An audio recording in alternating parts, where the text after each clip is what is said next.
En el año 1997, un grupo de adolescentes ingresó en las ruinas del orfanato San Vicente, un edificio olvidado por el tiempo, cubierto por el musgo y el silencio de un bosque denso en el interior de Minas Gerais, Brasil. Su plan era simple: grabar un video de terror para participar en un festival regional.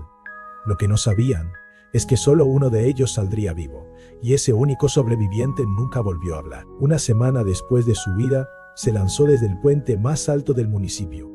En su bolsillo encontraron una cinta de video. 7 minutos. 7 minutos de imágenes borrosas, oscuras, gritos lejanos y una voz infantil, débil pero clara, que susurra entre sollozos: intentamos huir, pero la hermana no nos dejó. Las autoridades nunca revelaron el contenido completo de la conta salada. 7 monitor.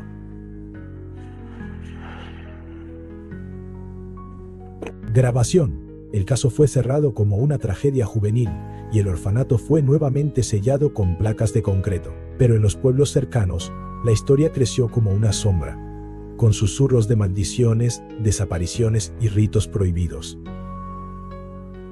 Y la más perturbadora de todas esas historias afirmaba que en el sótano del orfanato aún se podía escuchar a niños rezando en lenguas desconocidas. Esta es la historia que no querían que conocieras. Una historia enterrada bajo décadas de silencio, archivos clasificados y confesiones arrancadas por el miedo. Pero lo que estás a punto de escuchar no viene de un expediente oficial, proviene de un cuaderno, un diario infantil encontrado dentro de un cofre oculto bajo el altar de la antigua capilla del orfanato. Un cuaderno que no debería existir. Las páginas están manchadas, rotas, quemadas en los bordes, pero lo que se alcanza a leer es suficiente para helarte la sangre. La autora de ese diario se llamaba Clara. No se encontró ningún registro oficial de su ingreso o salida del orfanato, pero cada página de su diario confirma que vivió allí entre 1978 y 1983. Clara describe con precisión espeluznante la vida diaria dentro del lugar: las oraciones a las 5 de la mañana, los castigos en el sótano, el ayuno obligatorio, los susurros de los adultos y el miedo, ese miedo que jamás desaparecía. Pero lo que hace que su relato se clave como una aguja en el alma es el nombre que se repite una y otra vez en cada anotación: Hermana Marilia. Según Clara, la hermana Marilia no era como las demás. No tenía registros, no aparecía en fotos, nunca hablaba, y aún así todos le obedecían.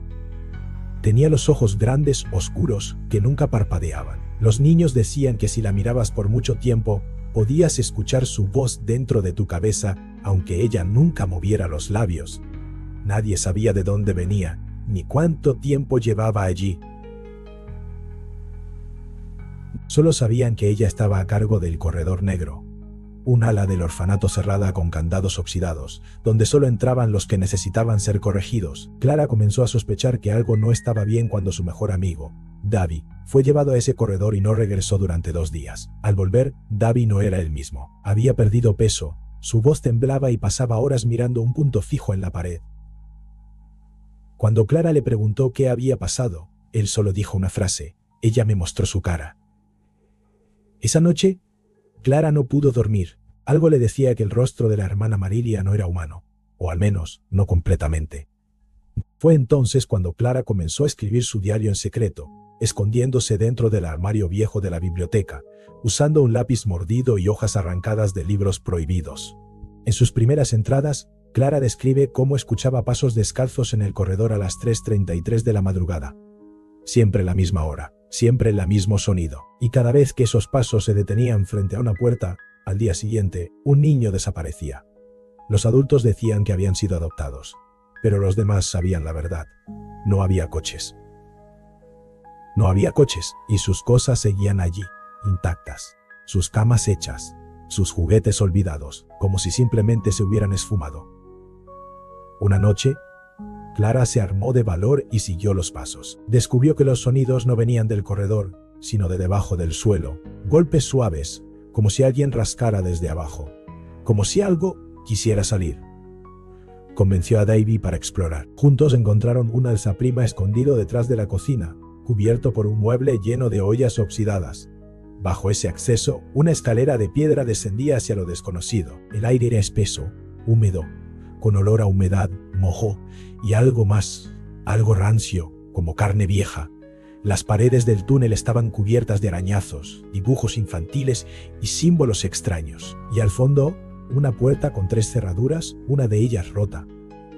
Al empujar la puerta, se encontraron con una sala circular, con el suelo cubierto de ceniza. En las paredes, fotografías antiguas de niños con los ojos vendados. En el centro, un altar hecho de huesos. Davi vomitó. Clara sintió que el aire le faltaba. Habían encontrado lo que nunca debieron ver, pero lo peor aún no había llegado.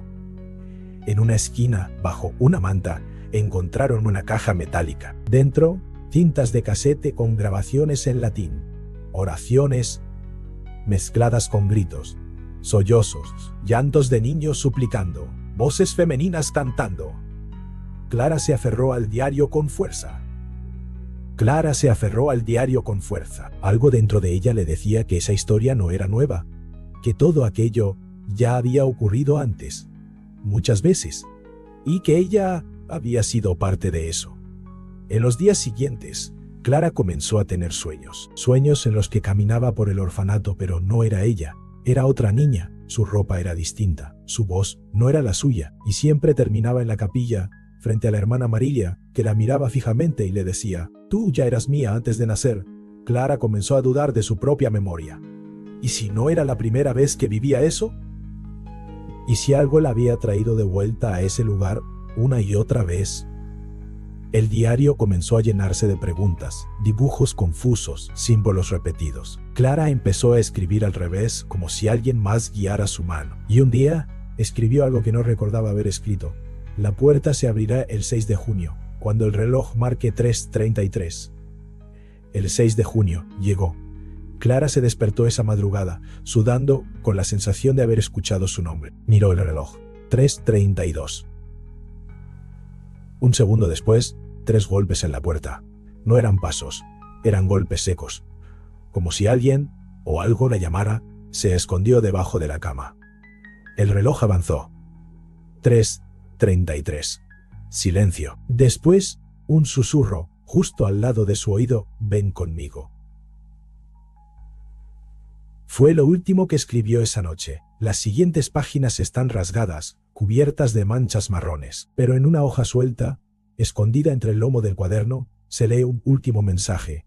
Yo abrí la puerta, pero ella no me dejó salir. Durante semanas después de aquel 6 de junio, el diario de Clara se convierte en una amalgama de palabras rotas, símbolos que se repiten una y otra vez, espirales, cruces invertidas, ojos con lágrimas, y frases sin sentido aparente. Las flautas con lágrimas. Campanas no suenan porque ya nadie las oye. La sangre canta en los muros. Ella tiene mi voz. En una de las últimas páginas recuperadas, Clara narra lo que parece una especie de trance.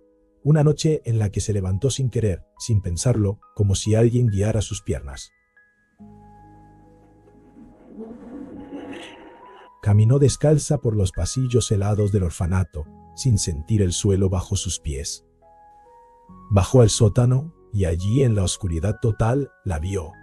Hermana Marilia, de pie, esperándola, sosteniendo una vela que no emitía luz, sino sombra. Clara escribió que, en ese momento, no sintió miedo. A través de fuentes no oficiales, se descubrió que no solo Clara tenía un diario. Davi, el amigo que había vuelto diferente después de su castigo, también escribió. Solo unas pocas páginas sobrevivieron, pero en una de ellas, Davi afirmaba que ella ya no camina, ahora flota. Lo más inquietante es que la letra de Davy cambia radicalmente en las últimas líneas. Se vuelve idéntica a la de Clara. Todo indica que, en algún momento, las identidades de los niños comenzaron a mezclarse, o a desaparecer. Algunas entradas del diario están firmadas como Clara, otras como Davi, y una, aterradora, como Nadie. En esa última se describe con detalle un rito celebrado en la antigua capilla del orfanato. No era una misa, no era una ceremonia religiosa, era un sacrificio, una invocación. Clara, o quien escribía como ella, lo describe como el día del espejo.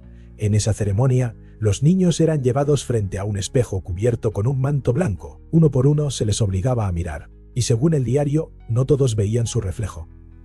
Algunos veían otra cosa, algo más viejo, algo hambriento. Una de las entradas más perturbadoras relata cómo, después de mirar en el espejo, uno de los niños, Lucas, comenzó a hablar en un idioma que nadie entendía. Desde entonces, fue apartado de los demás, encerrado en una habitación sin ventanas.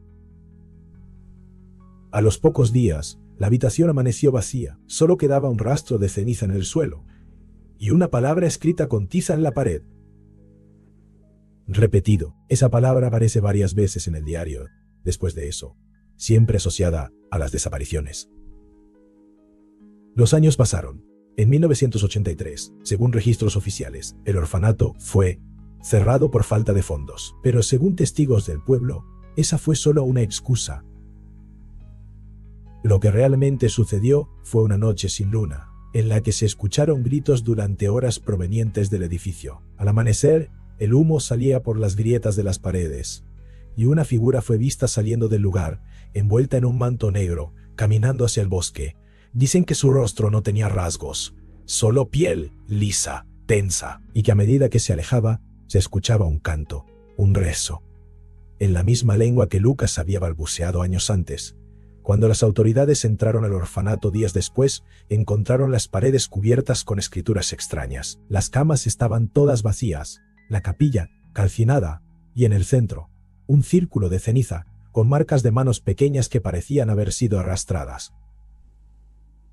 Lo único que se recuperó fue un cofre metálico, cubierto por símbolos religiosos antiguos.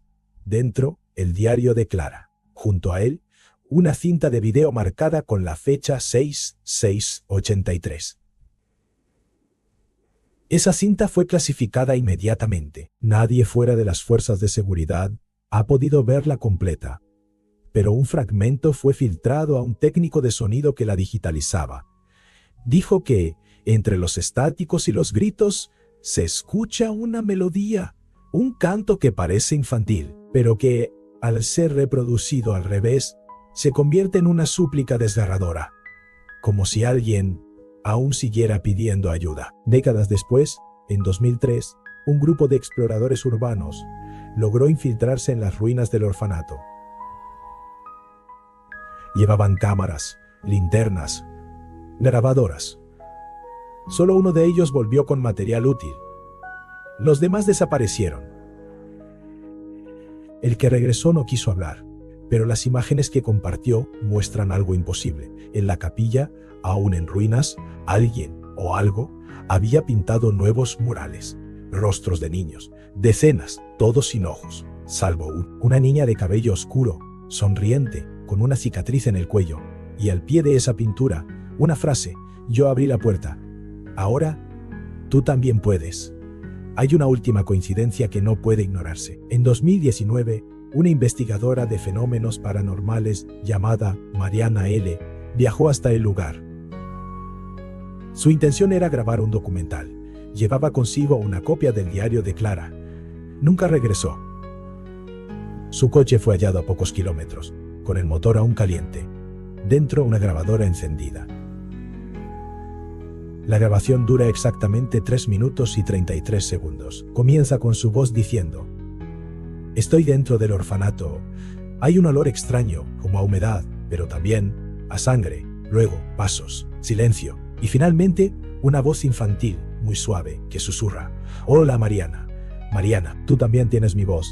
A partir de ese momento, las autoridades clausuraron completamente el acceso al orfanato. Construyeron un muro perimetral, colocaron señales de peligro biológico, aunque nunca se encontraron contaminantes. Y aún así, en foros de internet, circulan rumores, usuarios que aseguran haber visitado el lugar y que algo les siguió de regreso a casa.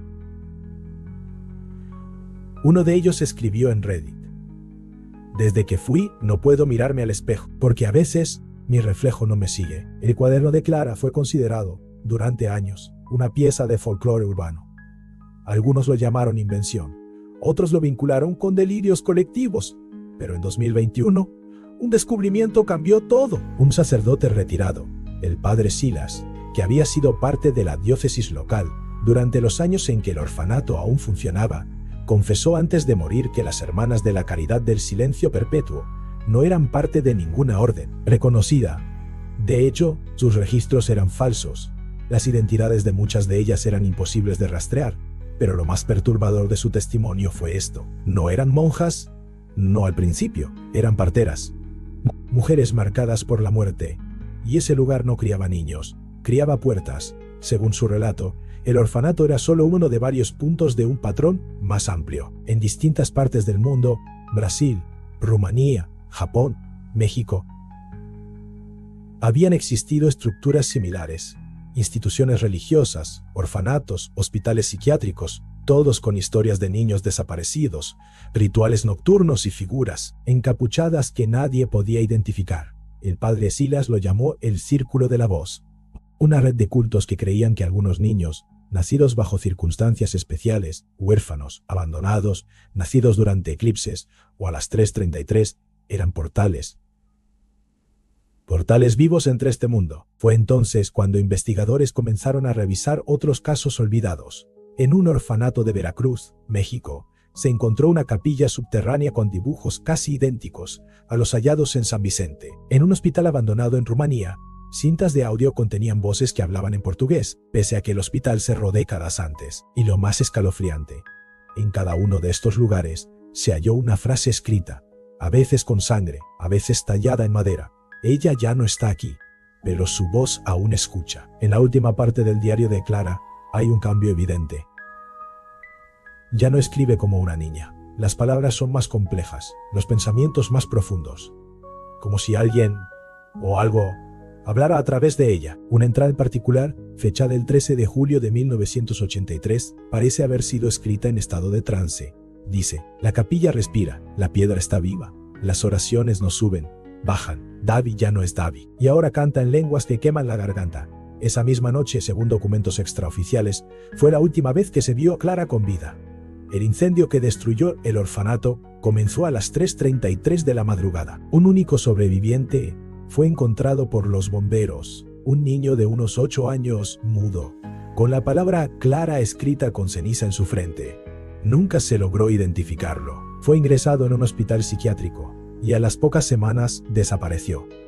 En los años posteriores, el terreno del orfanato fue comprado y vendido múltiples veces. Nadie logró construir nada allí. Las máquinas fallaban. Las estructuras colapsaban sin explicación. En 2015, una empresa intentó levantar un complejo turístico. Durante la excavación, encontraron huesos. Cientos. La obra fue abandonada y la prensa silenciada. Pero las cintas, esas grabaciones malditas, siguieron circulando en la dark web. Fragmentos, clips sin contexto. En uno de ellos puede verse a una figura femenina de espaldas, cantando. El video no tiene audio, pero quienes lo han visto aseguran que escuchan voces. Voces que les llaman por su nombre. Voces que repiten la misma frase: ya eres mío desde antes de nacer. En 2022, un grupo de investigadores independientes logró sincronizar las cintas con las entradas del diario. Lo que descubrieron fue devastador. Cada desaparición registrada por Clara coincidía con un punto exacto en un mapa, como si las almas hubieran sido canalizadas a otros lugares. La última grabación, sin embargo, muestra algo diferente. Una sala iluminada por velas, niños de pie, con los ojos vendados. Y en el centro, Clara, ya no como una niña, como una presencia, un ente. Sonríe a la cámara y susurra: abrí la puerta. Pero no fui yo quien cruzó. Abrí la puerta. Ese video termina con una distorsión de la imagen, un segundo de estática y una última escena imposible de explicar. El rostro del espectador reflejado en la pantalla, pero con los ojos completamente negros. Año 2023. Una periodista independiente llamada Estela Monteiro decide retomar la investigación sobre el orfanato San Vicente. Movida por el misterio y por una carta anónima que recibió por correo, una hoja arrancada del diario de Clara con una sola frase: ella aún canta bajo la capilla. Viaja al interior de Minas Gerais con un equipo de grabación y un técnico de grabación y un técnico de audio. En su canal de YouTube, anuncia que va a transmitir en vivo su entrada al orfanato, como parte de una serie de reportajes sobre lugares prohibidos. La transmisión comienza con normalidad. Estela cruza el muro de concreto. La vegetación ha reclamado casi todo el edificio. El aire parece pesado, y desde el primer momento se nota que algo no está bien. El micrófono capta sonidos distorsionados, interferencias, como si alguien susurrara, pero nadie hablara. Al llegar a la capilla, Estela encuentra el altar parcialmente derrumbado. Pero algo brilla bajo los escombros. Escarba. Encuentra un objeto metálico, una pequeña cruz invertida, con inscripciones en latín. Al tocarla, la transmisión se corta. Horas después, un fragmento del video es subido misteriosamente al canal de Estela. Nadie sabe quién lo publicó. En el clip, ella está parada frente al espejo del antiguo orfanato, el mismo del rito descrito por Clara. Estela se observa, pero su reflejo no la imita. Sonríe antes que ella. Abre los ojos más de lo normal y pronuncia sin mover los labios: «Bienvenida, Clara». Luego la pantalla se oscurece y una última frase aparece escrita a mano, como si fuera parte del diario: «Ahora, yo hablo por ti». Tras la desaparición de Estela, múltiples usuarios comenzaron a reportar actividad anormal relacionada con su canal, comentarios publicados automáticamente con frases de los diarios, videos que se reproducen solos. Y lo más inquietante, capturas de pantalla donde puede verse el rostro de Estela, pero detrás de ella, figuras que no estaban allí durante la transmisión original. Algunos afirman que Clara no solo sigue presente, sino que ha comenzado a utilizar la tecnología para expandirse. Que su voz, como decía la profecía del culto, ha cruzado la barrera y ahora nos observa desde los espejos, desde las pantallas, desde donde nadie puede cerrarle la puerta. Un usuario anónimo publicó hace poco un nuevo extracto del supuesto diario de Clara, aparentemente encontrado en una caja de seguridad en Río de Janeiro. El extracto, fechado en 2023, contiene una única anotación: